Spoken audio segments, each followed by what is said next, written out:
Hi, this is Randy Finney with Right Side of the Chart, and this is an early session update for Thursday, March 31st, 2022, last trading day of the month. And just want to do a quick update. It'll be sticking with the same things that I'm trading and highlighting recently, and we'll just do brief updates on each one. That's equity markets, Treasury Bonds, crude oil, the precious metals, Treasury bonds. If I didn't cover that, I don't think I said that, and some of those individual stock trades. All right, QQQ. Here's where we're at. We do have that buy signal in place with the breakdown of the 60-minute uptrend line. We had those divergences, rally right into resistance there at about 370, roughly 370.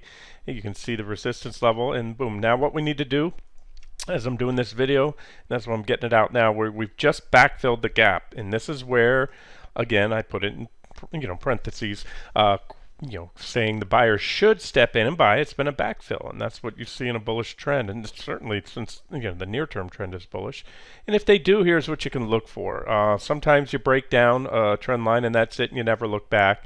Sometimes you go on and back test. So I'm allowing for a marginal bounce, a back test of that. But all the better if we just go on down through there, and that's what I think we're going to do. I don't think we're going to back test. But either way, we take out, that's the gap right there is about, I have a yellow line, I think you can see it there. It's really the top of this candle right there at about high as 365 right there. So I'd like to see that get taken out with conviction, especially a 60-minute close.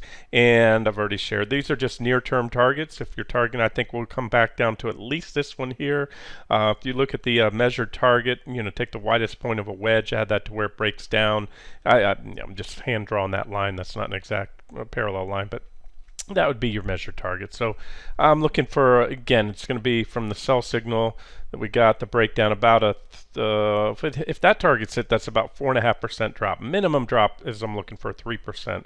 And look, if they buy it up and go on and recover the trend line, it's nothing but bullish. This market's had a bid beneath it, and that's why I'm spreading my bets right now. This is not an all-in short moment. Got a pretty good short position on the Qs, but then again, I've got a lot of other things that are popping and firing on all cylinders right now. The precious metals, the crude oil. I just want to show you that's the levels I'm watching on QQQ. And again, I did an update yesterday with more details, so we'll just cut this one.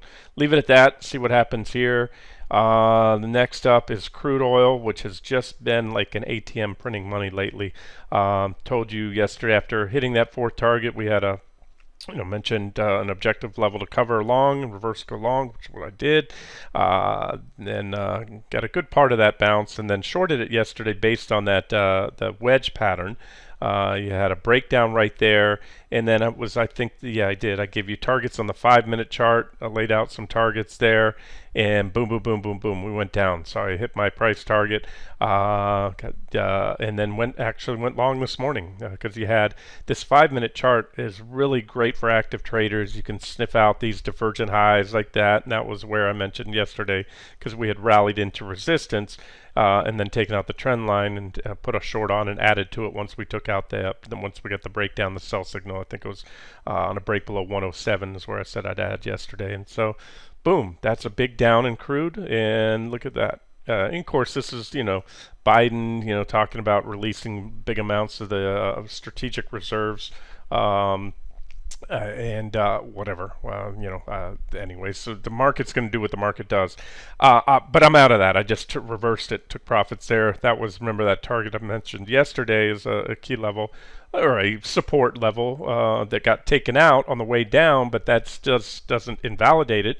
It's support once broken becomes resistance. So this is, again, active trading stuff. It's not really what the...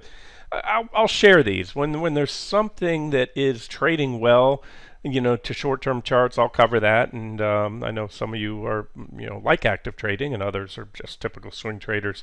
So anyways, that's crude. So I think we'll pull back to about right here, about 104, just below that level. I'm going to move that line right now. You know what? I'll leave it there because it's still a significant level. It's still support. But I'm going to put a line right here. And, cover just below that. So boom, boom, boom, boom, boom. Is what we'll probably do. Remember, this divergence could carry us higher. Although, we'll see. I'm definitely covering there. Whether I reverse, get back in long, I'll make that decision after this video. All right, let me get it out quick so I can get back to what I'm doing.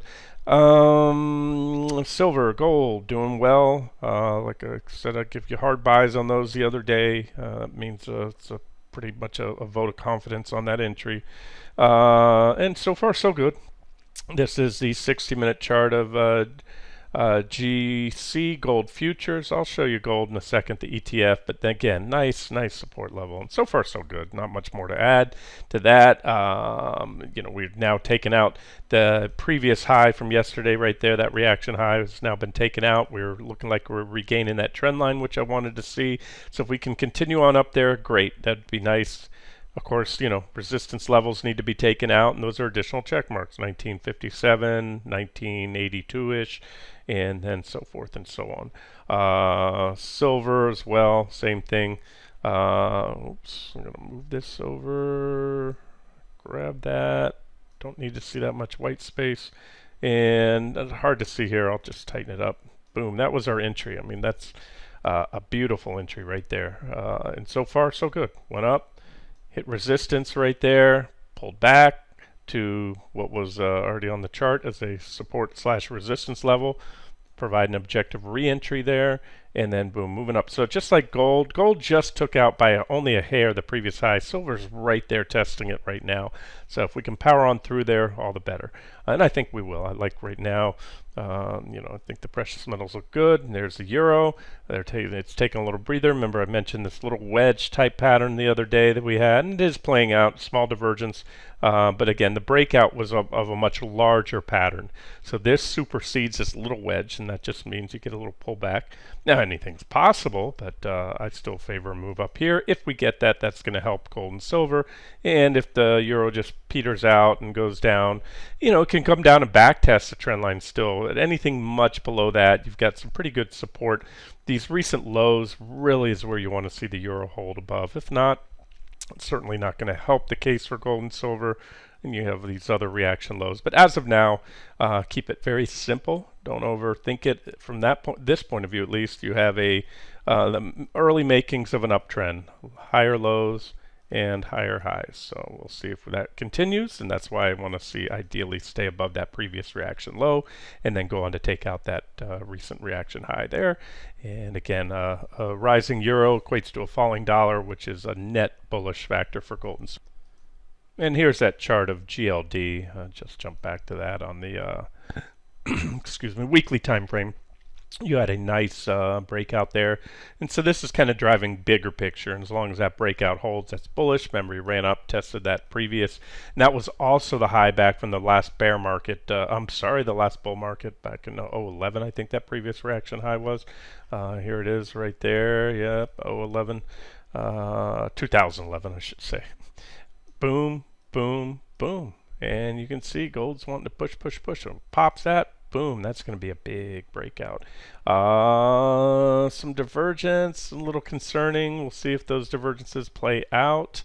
Like anything, don't get married to it. But just right now, the near-term chart's constructive. Longer-term chart's constructive as long as that breakout remains. Sometimes divergences are burned through, especially in a bull market.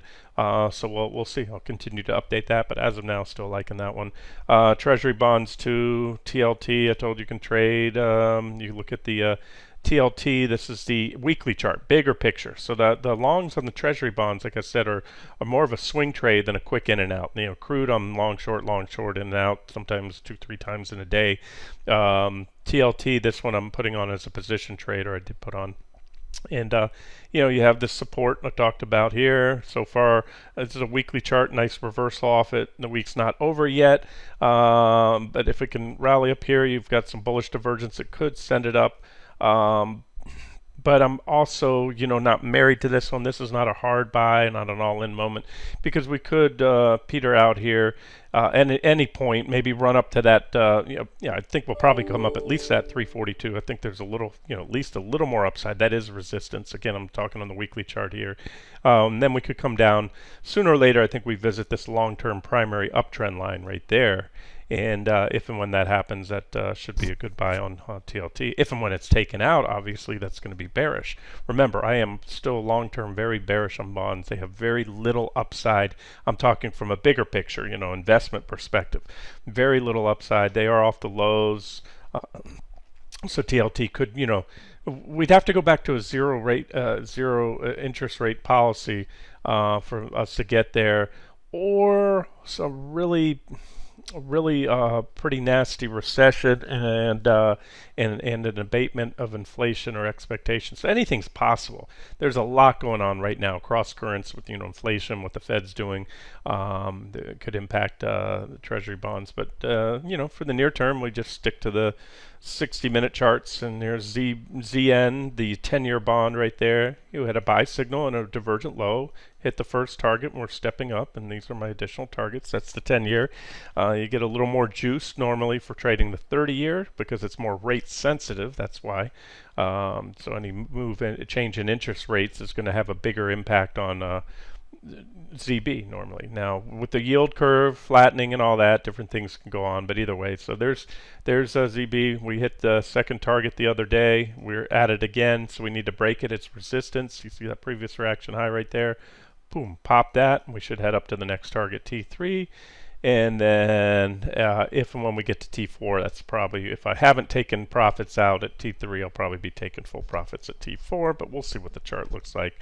Got a little divergent high, just like the euro. Remember, we're coming off, this chart looks a lot like the euro. We came off a bigger divergent low and a breakout, but then put in this smaller divergent high right there that I just drew for you here. I'm gonna, right here, you can see negative divergence. So that could give us another, little more pullback before we go up, but sometimes those don't play out. So, I'm sticking with for this one for now due to the breakout. Here's lumber LB, was recently a short. Mentioned covering it there. The target was on the 60-minute, was right there, and then also going long more recently because we had this bullish falling wedge which broke out. Thrust up. We had a little pullback yesterday, but it's still above the recent lows, and not much to add. It's just simple. If you took it there, if you're in this one, should have a stop not too far below those recent lows. Otherwise, I think we'll swing up there. That's my target right now on this one. I'm not going for the big one this time around. If that's hit, it's about a 12% move. But again, I don't have to tell you this. If you trade futures, if you trade lumber futures, it's each contract's right now $113,000 in principal is what it represents. You don't have to put up that much, so you get 12%. You're talking about 15%. 12% profit is going to be a $15,000 per contract. So you don't trade this if you're not familiar with futures, if that leverage factor is too high for you. And again, if there was an ETF or an ETN that directly tracked lumber prices, I would share it with you. But to the best of my knowledge, there is not. Here's that Tmbr aggressive trade idea. Slowly working its way up. It's not taking the volume I would have liked to see by now, but it also hasn't given me a reason to get rid of it. It's still above the uptrend line. And the volume, on the breakout candle was decent. It was above average, just not a lot of follow through volume. However, the breakout hasn't failed. Usually on these little guys, once it becomes clear that the breakout, there's hasn't been any follow through, usually they crap out, and it still could. So, it's low price, high risk, penny stock. Again, you should, if you even took this, assuming that even meshes with your, risk tolerance, trading style, number one, then it should be a very small, what I call Vegas money trade, a little bit in it. Even if you had, some people have more money than others. If you have, multi-million-dollar portfolio, you can't take too much, and it's too thin. You can't take a, $100,000, $200,000 position. You'll move it, and you won't get out. So, these guys, you put in a few grand, and if you hit these targets, it's worth it. If it may be worth it to you. If it hits that fourth target, it goes up 125% or so, you're going to double your money. And if it goes down, when you get stopped out, depending where you took it, you're going to lose 13%. Which pales to the gain potential. So right now, just I wanted to update it because you can see it's pushing right here, this level. I'm going to put a little line there and tell you what that number is. So they should pop some stops and bring in some buy orders if it can take that level out. 41 cents. That's what it's pushing up against. So if it can pop 41, that should open a door for move up to that first target. And if so, it's going to be a quick 20, well, roughly 29, almost 30% on the trade. Again, depending if you took it on the breakout.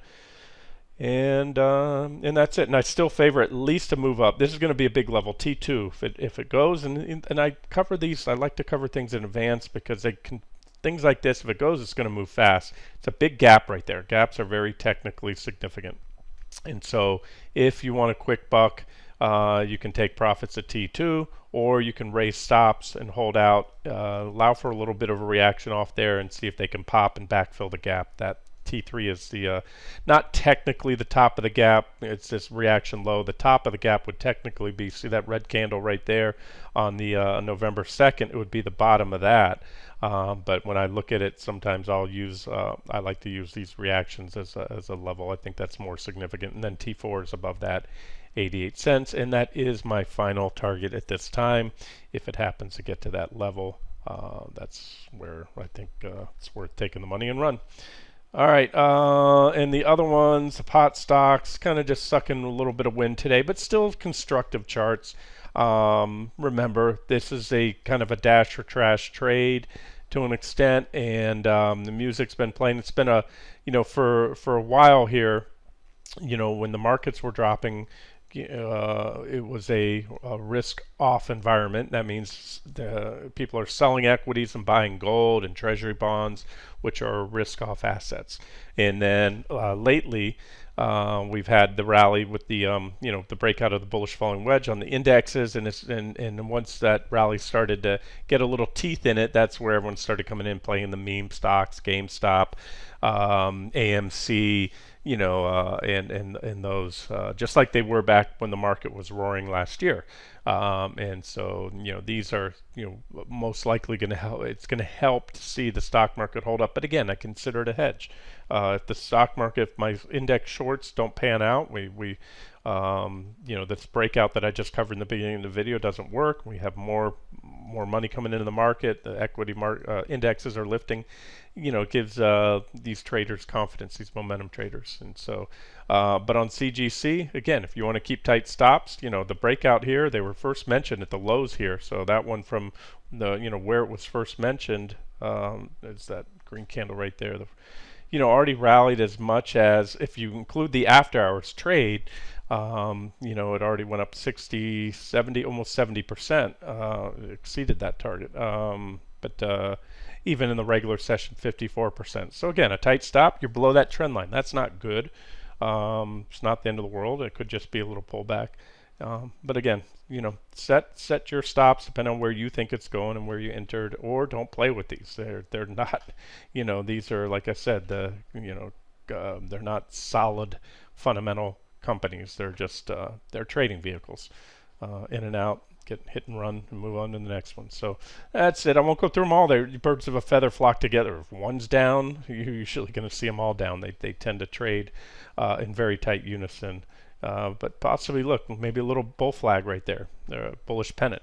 And the pennant would be, you take the flagpole, the impulsive move leading up to it. You could count that whole thing, or you could just start right here where it started going nearly vertical. Boom. And so that could pop. And even going back to that OGI I started with, maybe this is bull flagging. You had an impulsive move up. Maybe it wants a bull flag here and then pop up and run up to my fourth and final target zone there. So anyway, still not much of a change there. And I think that's it. Yeah, I covered TMBR. Believe that's just about everything I've thrown out recently as trade ideas. And that's it. Let's wrap it up here. Keep this one short, 19-minute video. Get it out to you guys. And if I see anything else worth trading today, or any setups or actionable items, I'll let you know. Oh, one, I should mention one. I took a small position in this one the other day. I'm not crazy about it, but it's Palladium. PA, and because silver and gold look constructive right now, PA had this nice divergent low here, and I think it has a little more room to run. There's been a kind of an abatement of all these Ukraine trades, we'll call them, wheat, palladium, because again, it's more about Russia. Russia's one of, I think it's the second largest producer of palladium, and with all the uh, sanctions against Russia and all that, it caused this big run up, and just like crude and everything else, and wheat, it got a little hot. They got a little ahead of themselves, and then boom, they corrected pretty hard. So it's anywho, I just want to mention that. Targets, I'd say right about here, and I'll show you real quick. There is an ETF for this one. It's PALL. I'll show you in just a second. Just kind of trailing stops up on this one for now. No hard target. Just wanted to mention that as another if you're interested in something else. PALL. Let me get that one for you. I haven't even marked the chart up yet, at least not recently. All right, so this is the level right here. It hit that. Like I said, I haven't touched this chart or even pulled it recently. Created that line back in 2020. That was a nice was a target down here, second target. We shorted it right here. There's my notes. Hit that second target in reverse, and that was a price target back then. It was support. It was also support here. Then it was resistance there, and then once we broke it, it was. Oh, I'm sorry, I'm up here. It was there was a gap right there. We traded through it a few times since, but either way, that's what. There's a reaction off it now, and it popped up. And it's pushing against this 210.77 level. And again, it's just something, if you're interested, it's not anything, especially at this time, I'm crazy about. Just throwing out ideas. Maybe just trail up stops and see if you can get back up here, because I don't think, again, I think even if Russia agreed to, kind of to a ceasefire and maybe hold the parts of Ukraine that they've already taken hold of, I don't see us just dropping all sanctions and saying, oh, okay, all right, Russia, we'll forgive you. So anywho, that should put some pressure near term on palladium. But on the flip side, cross currents, like everything fundamentally, and I was just speaking fundamentally to the charts are what's going to drive my trades, but so fundamentally that's bullish for palladium, is reduced supply on the market, especially from one of the world's largest producers, Russia. But on the flip side is I think where the economy is turning, and will be continue to turn and slow, and therefore the biggest use of palladium is emission controls in vehicles. So therefore, if you see auto sales, or demand for new cars, or auto manufacturing, fewer cars being built, then that's going to also drop demand as well. So this is, again, just a short-term trade, nothing I'm in love with, kind of not a very clear chart, but longer term I'm also bearish on palladium. If you look, this is my weekly chart. I put it as a short back here. We shorted it there on that break, and so this is a big divergent high on that Ukraine Russia pop right there. We had a divergent high already, and that gave us one more thrust in, which I believe is it. I believe this is the high, multi-year high for palladium. I think it's going to continue on down. Just near term, it's hard to say. It hit this. See, these are also levels. I told you I haven't touched this chart. Created that line back on January 25th, and that was 2 months ago, and that was support. You can see right here. It's a nice support. And then we broke support. It was resistance there. It was some reactions there, and we just hit it again. So probably a bounce off there, and ultimately I think it'll go down. And then here's our primary trend line. So what this is, take away. Here, I'll just highlight over them. You have this big divergence. That's our divergence line, negative divergence. And then your primary uptrend line right there. And that is a big, gigantic bearish rising wedge on the weekly time frame. You already had this secondary trend line break. And so when the wedge breaks, whether we have a little more floundering around in the wedge or not, it's ripe enough. It could break at any point. We're going down quite a bit, I think. So I believe there's a lot of downside. There's the widest part of our wedge. So if we break down there, it's probably going to bring us back to, this would be my target down here, about $80. And so from where we're at right now, 210, you short palladium down to $80. That's about a 60% drop. But again, that's longer term analysis. Near term, So near term I'm bullish, and longer term I'm bearish, and that's simple. All right, guys, let me wrap it up here and get the video out to you guys. CL so far, but again, by the time you get this, it's too late. I'm just sharing this because I can't, as an active trader, get all these out to each and every one. Just showing you what to look for on these short-term charts, how to trade it. Okay, I need to cover and reverse that back to a long right now. Okay. All right, guys, this has been Randy Finney with Right Side of the Chart. Have a great day.